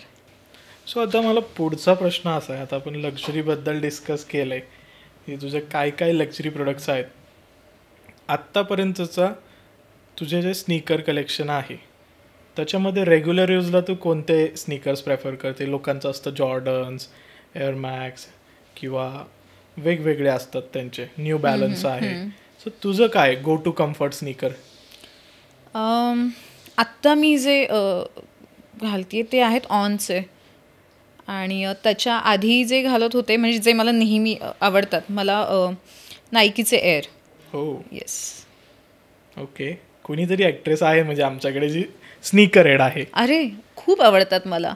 सँडल्स वगैरे ह्याच्या नाही, कम्फर्टेबल काय आहे पण ते छानही वाटतात. ओके. या. आणि वॉचमध्ये काय प्रेफरन्सेस आहेत तुझे? लाईक वॉचमध्ये असे आत्ता एवढे नाही आहेत. मी सध्या तरी म्हणजे आय वॉचच वापरतीये. ओके. हां, असे खूप वेगवेगळे पण असं काही खूप महागडा वगैरे असं वाला नाही आहे. आत्ता सध्या राडोपर्यंतच आहे. ओके. आत्ता सध्या राडोपर्यंतच आहे, पण ते फार कॉमन झालंय. पण आता ओके, हा कॉमन तर आहे बट म्हणजे तरी पण फ्लेक्सच आहे. ठीक आहे. ओके, करते मी flex. So coming to the point, आता तू एवढं सगळं करते तर तुझं असं असतं का म्हणजे ह्या आउटफिट सोबत मॅचिंगच वॉच पाहिजे, मला मॅचिंगच शूज पाहिजेत, मग तू त्यानुसार स्नीकर आणि वॉचेस परचेस करताना सिलेक्ट करते का वॉर्डरोब कम्प्लीट व्हायला? मी शूज प्रमाणे कपडे सिलेक्ट करते. खरंच सांगते, शूज आणि पर्स प्रमाणे मी कपडे सिलेक्ट करते. मी कपडे म्हणजे डिझायनर क्लोथ्स वगैरे मी अजिबात फॅन नाही आहे या गोष्टींची. शूज आणि बॅग आणि बेल्ट आत्ता मला आवडायला लागलेले आहेत की ज्या कलरचे शूज आहेत, पर्स आहेत, त्या कलरचा बेल्ट वापरायचा. मध्ये आता मध्ये जो ट्रेंड आला होता त्या बाहुलीचा, हां, ती बाहुली पण घेतलेली का तुला बुबूची? नाही, कारण ते वेस्ट ऑफ मनी मला वाटलं. नाही, अजिबात नाही. मी छोटासा पिकाचू घेईन पण मी त्याच्यामध्ये पैसे नाही घालणार. ओके, कारण तो खूपच डेंजर ट्रेंड होता. हो, नाही, मला भयंकर गोष्टी बघायला नाही आवडत. मला छान छान गोष्टी पाहायला आवडतात. सो ते पाहूनच असं ठीक आहे, दिला असतं मला तुम्ही घेतलाही असता, बट मला ते फार नेगेटिव्ह वाटत होतं पाहूनच. आय डोंट नो का, बट मी त्याचे काही मीम्स आले होते मला. सो आय सो मीम की ज्याच्यामध्ये ते लिंबू मिरची लावलेली बाहुली असती बघ, काळी नजर उतरवायची आपली. सो त्याच्यासोबत तिला कम्पेअर केलं होतं की हे लावतो, नवरा म्हणतो बायकोला हे लाव तुझ्या पर्सला, असं पण मी बघितलं रील्स त्याचे, एकदम हिलेरियस. पण काही लोकांचं मी बघितलं की ते लोक वेडे होतात. ते पर्स मिळाली आणि त्याला ते लावलं की एवढं काय. नाही, मला माहीत नाही की मी सुद्धा काही पाहिले व्हिडिओज की आम्ही घरामध्ये लबुबू आणला त्याच्यामुळे आमची इथे नेगेटिव्ह व्हायला लागलं वगैरे. मला हे नाही पटत. लोकांचे व्लॉग्स आहेत, गाईज मी आज लबुबू लेने जा रही हूं असे, त्याला मिलियन मध्ये व्ह्यूज आहेत. फ्लेक्स म्हणतात याला. असा फ्लेक्स. मी म्हटलं ना, मी गोष्टी घेईन पण मी असं नाही करणार. ओके. हा, तू फूड मध्ये तुझा कसा प्रेफरन्स आहे, स्पायसी का माइल्ड? मीडियम. सोलापुरी व्यक्ती असून मीडियम नाही, कारण माझ्या घरी गावामध्ये खूप तिखट खातात. मी अजिबात नाही खात, कारण मला माहिती आहे माझी बॉडी टाईप काय आहे, मला काय खाल्ल्याने त्रास होणार आहे. सो मला स्पायसी अजिबात नाही चालत. पण आत्ता कुठे ना मी मीडियम स्पायसी खायला लागली आहे. ओके. पण मी स्पायसी खाल्ल्या म्हणजे मला सर्दीच होते. अरे बापरे. पण मी भयंकर फूडी आहे. ओके. येस. आम्हाला असं कळलंय की तुला नॉनव्हेज खायला खूप आवडतं, लाईक फिश रिलेटेड ज्या गोष्टी असतील, सी फूड. हो.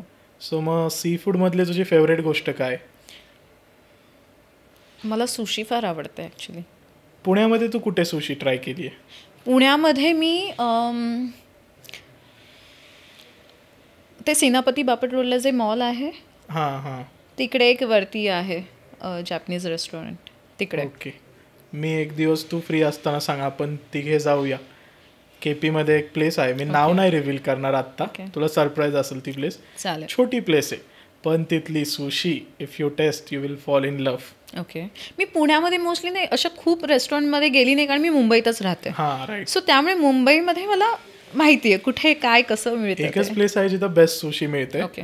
आणि Asian cuisine is like waste. काय म्हणजे तिथे विचारच करायचा नाही काही घेताना तुम्ही सी फूड बद्दल. ओके. प्रॉन्स घ्या किंवा कसंही घ्या तुम्ही, सुशी मध्ये प्रकार बेस्ट आहे. माझ्या घरच्यांना पटतच नाही की मी कच्चा फिश खाते.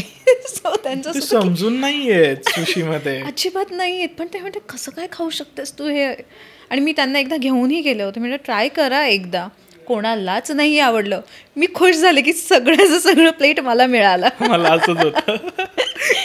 ओके नका खाऊ. तू कधी तू कुणासोबत तो वसाबीवाला प्रँक केलाय का? एखाद्याला सुशीची आयडिया नाहीये आणि तुझ्यासोबत गेलेली आहे ती व्यक्ती खायला, तर त्याला बळच त्याच्यामध्ये जास्त डीप करायला लावायचं?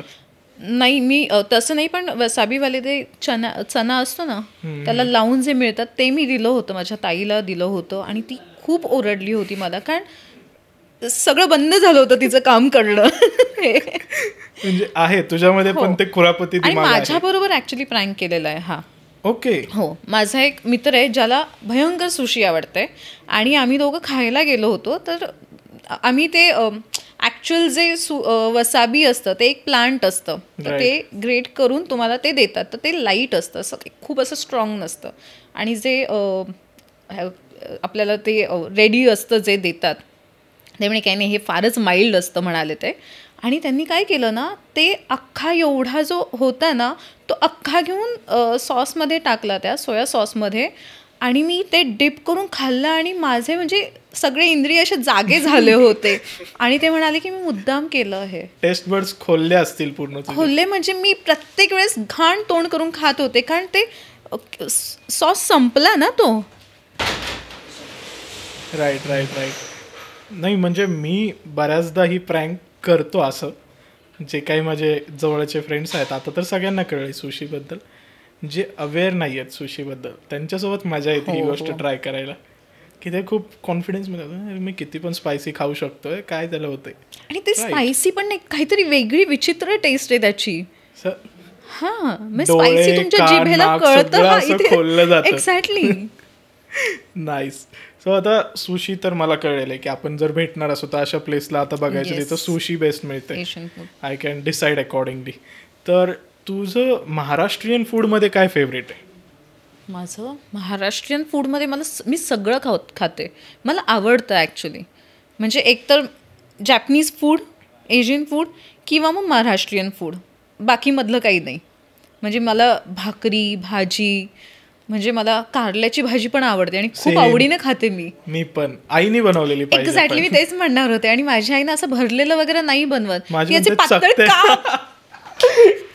पातळ काप, कांदा, लाल मिर्च, निंबू, कोथिंबीर, झालं. बेस्ट. मला हे म्हणजे मी राईस, वरण भाताबरोबर पण ते खाते, नुसत्या भाकरी बरोबर पण खाते. आणि आता मी घरी आहे ना, रोज आमच्या घरी ते बनतं.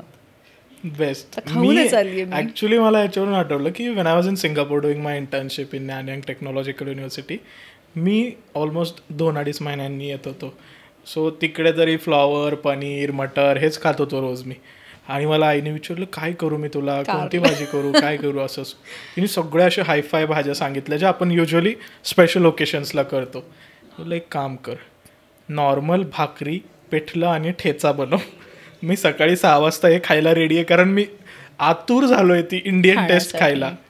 कारण का तुम्हाला ज्यावेळेस तुम्ही बाहेर राहता कामासाठी त्यावेळेस समजून जातं की घरचं फूड इज लव्ह. जेव्हा तुमचं वय वाढतं ना आणि बाहेरचं सगळं खाऊन झालं असतं ना, तेव्हा असं वाटतं या घरचं आणि आईच्या हातचं सगळ्यात बेस्ट आहे. राईट. तुला इटालियन फूड नाही आवडत? I don't enjoy. तेवढं नाही. Guys, this is a hint. If you want ask her out for a date, Asian cuisine किंवा मग सरळ आपलं प्रॉपर मराठी थाळी किंवा chicken fish curry. Chicken mutton मी एवढं नाही फिश खात. करी प्रेफर करते का फिश फ्राय? करी. ओ, मला गोवन फिश करी आणि राईस मस्त आय हाताने रेकमेंड खाते your me. Place in Pune. पुण्यामध्ये आहे आता त्यांचं आता उगाच फक्त प्रमोशन श्रावण होईल. मध्ये मी खात नाहीये, हा. पण अदरवाईज म्हणजे मी असं कुठेही जाताना मी पहिला खाण्याचे ठिकाण बघत असते, कुठे Same. काय चांगलं आहे आणि काय नाहीये. मी पहिलं माझी ट्रिप प्लॅन करत असेल, बाकी काय बघायचं ते बाजूला, तिथं काय खायचं खायला काय? मिळतं See. चांगलं. आणि मला असे छान छान म्हणजे बाहेर गेल्यावर चांगले चांगले असे रेस्टॉरंट्स मला एक्सप्लोअर करायला आवडतात. आणि लोकल क्युझिन तिथली एक्सप्लोर केली ना, मजा वेगळी मजा असते वेगळी ती. असते. आणि ते लोकलाइट्सच सांगू शकतात तुम्हाला. Because of Google and all तुम्हाला एवढं नॉलेज नाही मिळत. मी सोलो ट्रिप केली माझी, दुसरी सोलो फुकेतला गेले होते मी. वाव. आणि मी इतकं एन्जॉय केलं तिकडे, कारण फूड सगळं एशियन होतं आणि सुशी, आणि तिकडचं तर ऑथेंटिक होतं अजून तुला जास्त. बाव आवडतं? हो, खूप आवडतात मला. बेस्ट. बाव, परत नूडल्स वगैरे, पण त्यांचे नूडल्स रॅमेन वगैरे ते आवडतं मला. ते थोडे वेगळे हे असतात. मॅगीवाले नूडल्स नाही आवडत नाही. मला. सो त्यांची टेस्ट ऍक्च्युली वेगळे, त्यांचे जे मसाले व्हीट फ्लावर वाले जे असतात ना नूडल्स, ते खूप भारी लागतात. I don't know like if you have tried it or not. Wheat flour वाले नूडल्स त्यांचे हो केलेले मी. ते राईस वाले ते ट्रान्सपरंट असतात, ते पॅट थाय सगळे मी खाल्लेले आहेत. ते भारी लागतात. Thai food is something we share in common. आणि एशियन क्युझिन. मी फूडवरती खूप बोलू शकते. आपण फूड ब्लॉग करूया एक, आपला नवीन चॅनल येईल त्यावेळेस एकत्र. नक्की. आणि आता खूप इंटरेस्टिंग क्वेश्चन आहे. तुला जर 2 ऑप्शन दिले, एका बाजूला आहे बॅग फुल ऑफ मनी, खूप पैसा आहे त्यामध्ये, आणि एका बाजूला आहे a very loyal loving caring partner. So what would you choose? Me partner choose कर. वाय? पैसे काय तुम्ही कमवताच, किंवा ते आयते पैसे घेण्यापेक्षा मी असा मुलगा प्रिफर करेल जो लॉयल आहे, इमोशनल आहे आणि प्रेम करणार आहे. Yeah obviously. Nice. That's an intellectual answer. नुसती बॅग घेऊन काय करणार मी?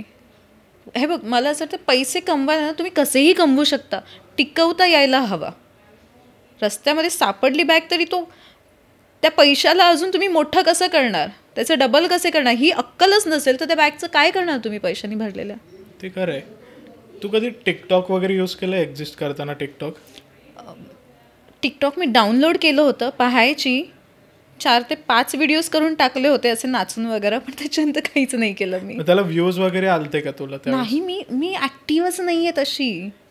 मला मी आता नाव नाही घेणार, मला आत्ता मध्यंतरी एका असेच जे टिकटॉक सारखेच ॲप होते ना त्याचे आले होते, महिन्याला आम्ही तुम्हाला एवढे एवढे पैसे देऊ, महिन्याला 20 ते 21 व्हिडिओज करून टाकायचे.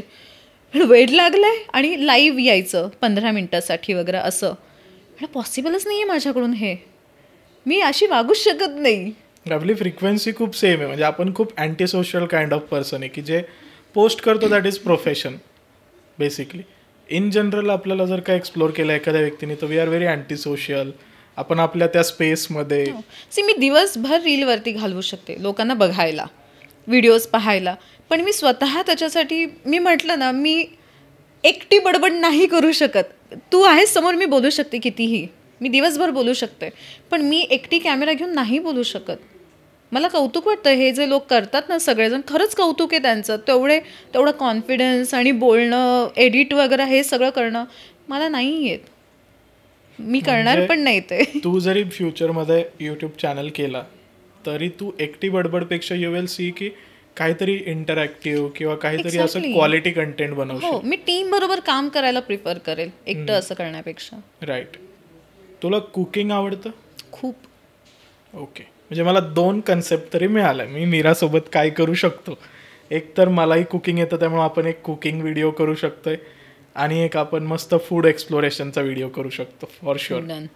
डन. आणि मी कुठे शिकली नाहीये कुकिंग वगैरे, आजीचं बघून मी आईचं आणि युट्यूबवरती व्हिडिओज बघून शिकली. अच्छा, हे का, आणि लकीली माझं नेहमी चांगलं व्हायचं होतं. बघ, म्हणजे युट्यूब तुला खूप इम्पॉर्टंट आहे. तू एक चॅनल युट्यूबचा केलाच पाहिजे आता. माझ्यासाठी इम्पॉर्टंट आहे, कारण मला त्यामधून गोष्टी शिकायला मिळतात. मग तुझ्याकडूनही लोक शिकू शकतात काही. नक्कीच me you can also share your experiences ना, की जे ॲस्पायरिंग ॲक्टर्स किंवा ज्या मुली आहेत ज्यांना इंडिपेंडेंट व्हायचंय, तर त्यांनाही तू काहीतरी मोटिवेशनल गायडन्स करू शकते. तुझी पर्सनॅलिटी, तुझा ऑरा आहे तसा, सो तू तसं गाईड करू शकते त्यांना. आणि काय माहिती मग वेगळी एक मीरा लोकांना समजेल, की जी लोकांना चांगल्या प्रकारे इन्फ्लुएन्स करते. उद्या तू विचार कर की तू कुठून तरी जातीये, आत्ता लोक येतात ते सेल्फी काढा येतात as a fan. Somehow someone meets you and tells की you have motivated me and you are the reason की माझी लाईफ चेंज झाली आणि आज मी इकडे आहे. So that will be I guess more than a check that you get for a CR or an amount of money for you. अगदीच आवडेल मला हे. तर असं काहीतरी कर. मग तू आता आहे तुझी personality. I am very influential. I can put things very promptly into someone's head. आता आईस्क्रीमचे फ्लेवर्स तुला माहितीच असतील का? तू खात नाही आईस्क्रीम? मला फ्लेवर्स माहिती पण मी खात नाही. ओके, खूपच डाएट फ्रीक आहे तू. मला असं आवडत नाही. म्हणजे खाऊ शकते मी, असं आवडीने नाही खात. मी गुलाबजामुन प्रेफर कर. गुलाबजाम गर्ल. मला असं देसी मिठाया आवडतात, हलवा वगैरे असे.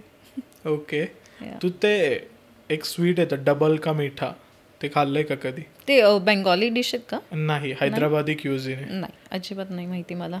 ओके, मी एकदा तिकडचे नाही एवढे काही खाल्लेले आहेत मी. त्या मुंबईमध्येच मी तुला घेऊन येतो एकदा खायला ती गोष्ट. ओके, आय डोंट नो आता ती तुला डबल का मीठा म्हणजे त्याला. गुलाबजामुन खाऊ शकते, ते शुगर काय?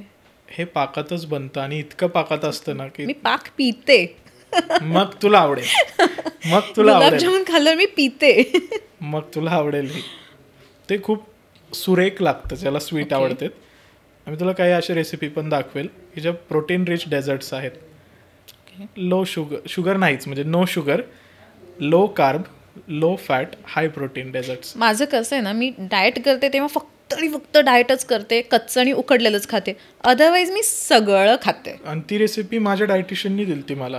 मी ज्यावेळेस मॉडेलिंग करायचो, लाईक मला काय व्हायचं की usually we have like 2 hours gap before we sleep food, आणि त्याच्यामध्ये तर मग मला भूक लागायची परत, आणि मला स्वीट टूथ आहे, मला रात्री लागायचं गोड काहीतरी. सो मग काय खायचं? चॉकलेट्स तर खाऊ शकत नाही, परत झोप थोडीशी हॅम्पर होईल, त्यांनी रिकव्हरी हॅम्पर होणार शुगर रश झाल्यावरती बॉडीमध्ये. तर मग त्यांनी मला ते डेझर्ट दिलं आणि इट हॅज केसीन नॅचरली फूडमधून जातं, जे एंटायर तुमच्या बॉडीला एनर्जी देत राहतं फॅट बर्न करण्यासाठी रात्रीचं. Okay, so it is high protein, like 8 gram protein मिळतं त्यामधून, आणि वाटीभरच आहे कलाकंदसारखं. अच्छा, पण खूप यमी. म्हणजे ते एकदा जर त्याची चटक लागली, you will daily need it. Okay, try करा. इतकं यमी आहे. I will tell you the recipe. So coming to the point, आता बऱ्याच गोष्टी आपण रॅपिड फायरचं खूप एक्सप्लेनेशन. तू आईस्क्रीम का विचारलंस? आईस्क्रीम मला वाटलेलं एखादी फेवरेट आईस्क्रीम तुझी विचारावी, पण तू बाउन्सरच दिला. कधीच नाही खाल्लंय अशी आवडीने, कधीच नाही.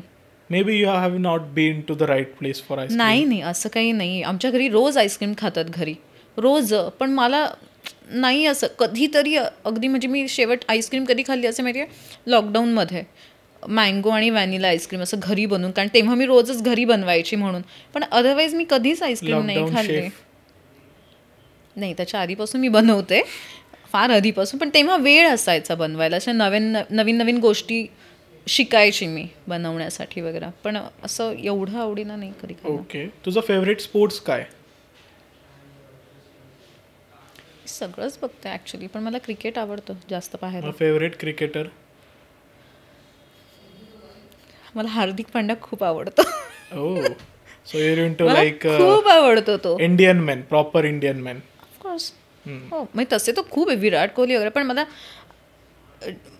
मी त्याच्यामुळे क्रिकेट जास्त पाहायला सुरुवात केली, कारण तो जसा आधी होता तो आत्ता इतका असा चेंज, सिन्सिअर, इव्हॉल्व्ड आहे खूप जास्त. आणि मला आवडतं त्याचं डेडिकेशन, एक्सरसाइज वगैरे, खूप डेडिकेटेड आहे. आणि तो असं वाटतं त्याच्याकडे बघून की हा असा असेल ॲटिट्यूड आणि हे, पण तो फार हंबल आहे. तू भेटली आहे कधी असं? नाही, कधीच नाही. पण मला आवडेल भेटायला त्यांना. ओके, का मला जेन्युअनली मला तो आवडतो. हार्दिक पांड्या फॅन्सनी कमेंट करा, टॅग करा या रील मध्ये, जेणेकरून लवकरात लवकर ती हार्दिक पांड्याला भेटायची इच्छा पूर्ण होईल तिची. येस. आणि एक गोष्ट आता फायनल क्वेश्चन, अशी कोणती गोष्ट आहे जी तुला गप्पा कट्टाच्या ह्या सेटवरती आज मॅनिफेस्ट करू वाटते तुझ्यासाठी, की जी मे बी आपण पुढे भविष्यात ज्यावेळेस पॉडकास्ट करू 1 वर्षांनी, 2 वर्षांनी, 6 महिन्यांनी, त्यावेळेस ती गोष्ट पूर्ण झालेली असेल? मला आत्ता तरी असं वाटतं की मी जे काम अर्धवट सोडलं होतं लॉकडाऊनमध्ये तेच मी आता तुला भेटल्यानंतर आणि तू एवढं मला हॅमर केलेलं आहेस ते सांगून मी माझं युट्यूब चॅनल पुन्हा चालू करायचा विचार करते. डन. तर म्हणजे करणार आता आय मी मीन पुढच्या वेळेस ज्यावेळेस भेटेल Yes. तर I am going to meet actress, असे मॉडेल, 4-5 युट्यूबर. चेक आलेले असतील तोपर्यंत असं मॅनिफेस्ट करायचंय तर Yes. तेव्हा आपण भेटू परत. 4-5 तर नाही, जास्तच येतील तुला तोपर्यंत. हो. ओके. मग त्यावेळेस मग मी माझ्या युट्यूब चॅनलवर तुला बोलवून इंटरव्ह्यू घेईल आणि मग मी सांगेल की याच्यामुळे मी चालू केलं. अरे यार, डन डन डन. चालेल. खूप छान वाटतंय. म्हणजे मीरा, आता तुझ्यासोबत माझं एक खूप चांगलं वाईब आणि बॉन्डिंग झालेलं आहे. मला वाटलं नव्हतं पर्सनली आपण एवढे चांगले लाईक वाईब करू किंवा बोलूया. मला असं होतं की नॉर्मली आपण भेटतोय 1 तासाभरात आपला पॉडकास्ट होईल. मला नाही वाटत की आपण तासाभरापेक्षा नाही, खूप जास्तच जास्त बोललोय. झालंय. आणि नथिंग इज स्क्रिप्टेड. येस. ही मजा आली खूप बोलण्याची आज तुझ्यासोबत. आणि भरपूर गोष्टी आपण कव्हर केल्या लोकांना. जी अनएक्सप्लोर्ड मीरा, जे मला वाटतं प्रॉपर टायटल राहील याच्यासाठी, ती वाली मीरा लोकांना आज बघायला भेटतीये. So thank you so much. First of all वेळात वेळ काढून तू आली आज पुण्याला खास पॉडकास्टसाठी आणि आम्हाला खूप छान वाटलं. कमेंटमध्ये तुम्हीही सांगा तुम्हाला या पॉडकास्टमधली कुठली गोष्ट आवडली आणि हार्दिक पांड्याला स्पॅम करा पूर्ण कमेंट्समध्ये की हार्दिक पांड्या भेटलाच पाहिजे मीराला आता येऊन. नको जे आयुष्यात हार्दिक पांड्यात त्यांना राग आहे. नको.